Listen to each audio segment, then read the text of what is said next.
Student, in this video we can learn the numericals on demultiplexer.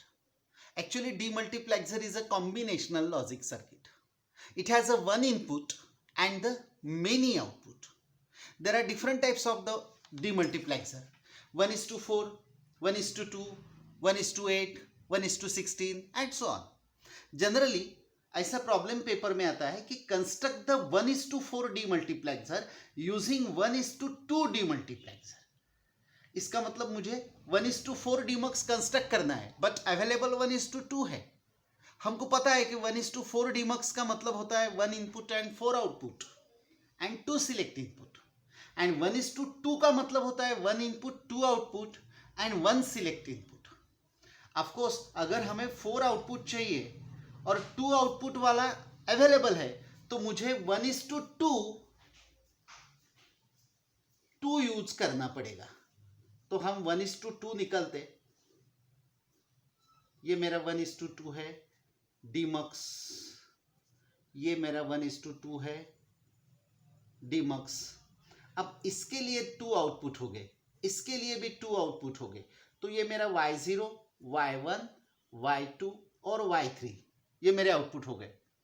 अब इसको एक ही input होगा और इसको भी एक ही इनपुट होगा. दोनों के इनपुट हम कॉमन कर देते. ये मेरा हुआ data input D. Then 1:2 have the one select input, वो हम बाहर निकालते. ये मेरा S0 हुआ जिसको हम LSB कहेंगे, लिस्ट सिग्निफिकेंट बिट. इसके लिए एक G इनेबल इनपुट है, इसके लिए भी G इनेबल इनपुट है. इन दोनों G इनेबल इनपुट को कंबाइन करते, बट यहाँ एक सिंगल नॉट लगाते और यहाँ इसको कॉमन बाहर निकालते. तो ये मेरा S1 हुआ. तो ये मेरे सिलेक्ट इनपुट हो गए और ये मेरा डेटा इनपुट होगा. अगर ऐसा कंस्ट्रक्ट करते हो तो ये मेरा 1:4 मतलब 1 input 4 output and 2 select input हो गए.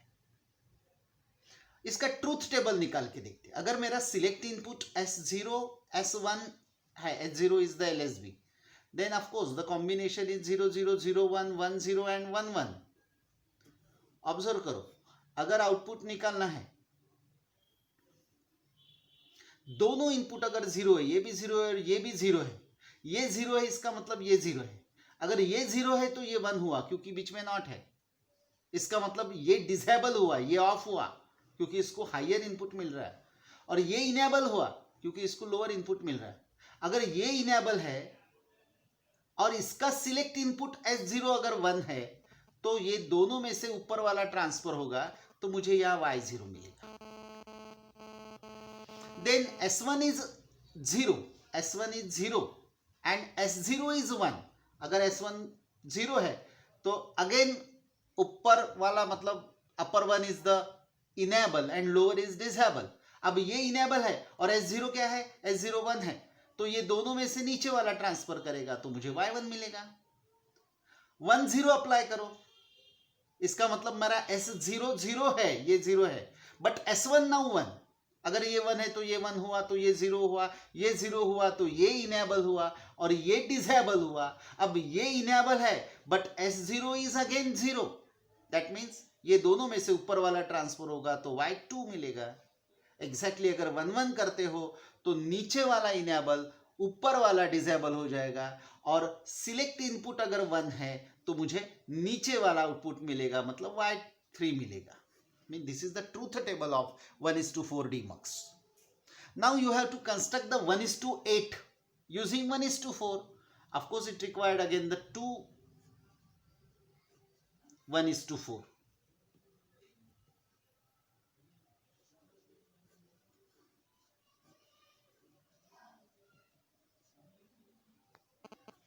अगर 1:4 है तो इसको 4 आउटपुट रहेंगे, तो वो रहेंगे y0 to y3. इसको भी 4 आउटपुट हो जाएंगे, y4 to y7. इसका मतलब 8 आउटपुट हो गए. सिलेक्ट इनपुट 1 ही है तो वो सबके लिए, दोनों के लिए कंबाइन रहेगा. तो ये मेरा हुआ डेटा इनपुट जिसको हम D बोलते हैं. इसके बाद में इसको 2 सिलेक्ट इनपुट है, मुझे चाहिए 3 सिलेक्ट इनपुट क्योंकि 1:8 है.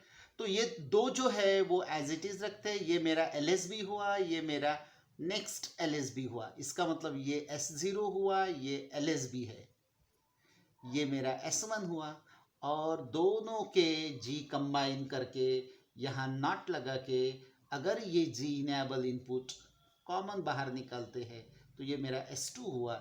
मतलब ये जो तीन है ये मेरे सिलेक्ट इनपुट हो गए, ये मेरे आउटपुट हो गए, और ये मेरा डेटा इनपुट हुआ। This type of the construction is always asked in exam. Mostly the 1:4 demux using 1:2